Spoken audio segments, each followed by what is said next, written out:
How to view your activity on Instagram. First, open the Instagram app and go to your profile by tapping your profile picture at the bottom right.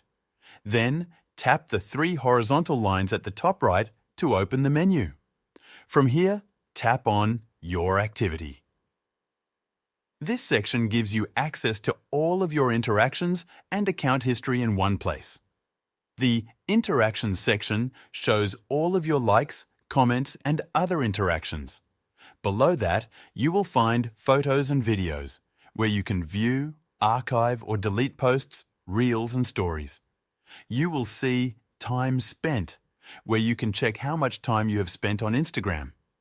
Scrolling down, you will see Account History, which tracks changes made to your account, such as username updates or profile edits. Recent Searches shows everything you have searched for, and you can delete any search history from here. There is also a Links You've Visited section, where you can see and manage all the links you have clicked on. If you want to recover or permanently delete something, go to the Recently Deleted section. Instagram stores deleted posts, reels, and stories here for a limited time before they are permanently removed.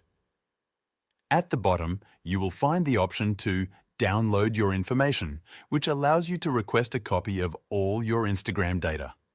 That's how to view your activity on Instagram.